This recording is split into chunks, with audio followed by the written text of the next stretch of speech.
Do you think that Harry ever looks back and think that he's got it wrong? I like to think so. Yeah. I think in the middle of the night sometimes he must wake up in a cold sweat and think, my God, what have I done? Perhaps he doesn't, perhaps he genuinely believes he's still on the right path, but I think in certain moments he must regret, being estranged from his own family.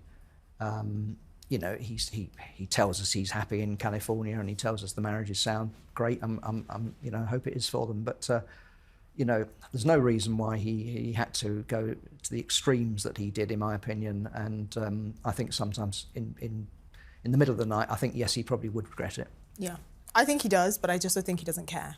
I think he regrets it, but he doesn't care enough to do anything about it because he just thinks, what's the point?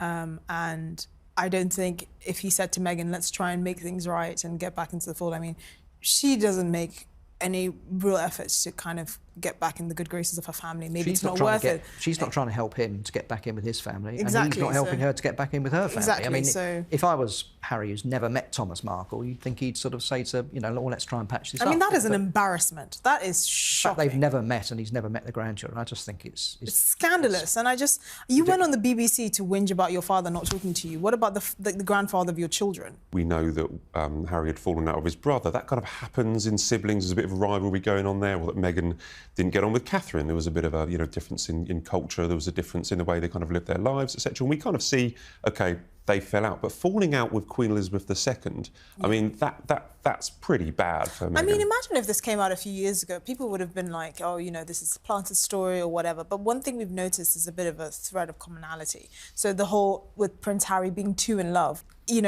we keep hearing things consistently coming out from courtiers and people that are close to the royal family. It's interesting sort of how, from what we've heard, the Queen's opinion of Meghan evolved, and it's much like how the country's opinion evolved. I remember actually where exactly I was when Meghan and Harry got married. It was my final year of university. I was in a giant park, and much like the public, I think the Queen thought Meghan was a breath of fresh air, very intelligent, very well spoken, obviously from her acting background, and she welcomed her, I think, like much of the country, with open arms. I think where things went wrong was clearly the cultural clash. And you mentioned that with Princess Catherine and Meghan. And I think in some ways, Meghan thought she was marrying a billionaire, but was marrying a millionaire with like a sort of a reduced status. So that might have been not appealing eventually. But also, I don't think she fully understood or was even interested in what the role was supposed to become.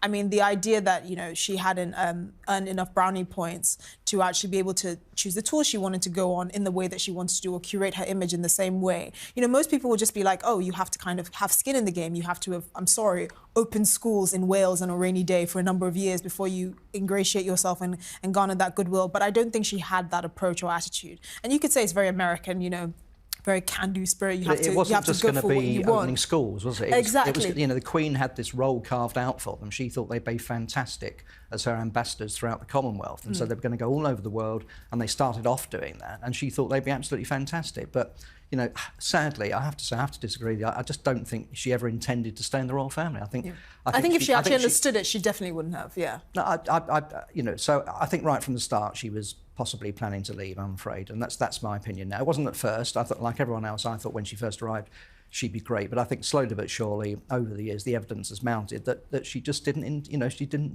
intend on staying, and she's isolated Harry from her family, from his family, and now we are where we are, and She's done it again. From her father and siblings to the world's most famous royal family, Meghan Markle has walked away from them all. Now, royal insiders say that her latest moves are enough to send Prince Harry into a cold sweat. It's a pattern that's hard to ignore when relationships get complicated. When the pressure builds, Meghan doesn't just step back, she disappears. First her own family, a broken bond with her father, Thomas Markle, who's still waiting for a call. Then the royals, the institution she once promised to modernize, now left behind in a storm of scandal and silence. For Prince Harry, this has to cut deep. He turned his back on everything, the crown, his brother, his country, for love. But now, with every estranged relative and burned bridge, the echoes of regret grow louder. Friends say he's torn between loyalty and fear that one day, he too could be left behind. In California, the Sussex brand shines on red carpets and streaming deals, but behind the glamour lies tension. For Meghan, Hollywood offers control. For Harry, it's a foreign land where royal duty holds no power. Sources close to the couple whisper that their differences, ambition versus identity, are beginning to show. Back in Britain, the palace remains silent, but not blind. King Charles and Prince William see the same headlines we do for them. This isn't just another PR scandal, it's a confirmation of what they feared from the start, that Harry's love story may end in isolation. When you cut ties with everyone, your family, your friends, even your past, what's left to hold on to? For Meghan, independence has become the crown she wears proudly. For Harry, it's a chilling reminder that loyalty is a one-way road, and if history repeats itself, he may soon find himself walking it alone. She left her family. She left the royals, and now the world watches, wondering who she'll leave next, because in the royal game of love and loyalty, not everyone gets a second chance. I do think Harry should take a lot of the blame, though, because if you look at William's approach to his relationship with Catherine, he was very cautious. They dated for 10 years. And I think, yes, I don't doubt that William was any less in love with Catherine as Harry was with Meghan, but he understood that it's not just about him and his feelings. There's an institution and someone's life at risk as well. You are literally ushering someone into a completely different lifestyle that many people can't even fathom.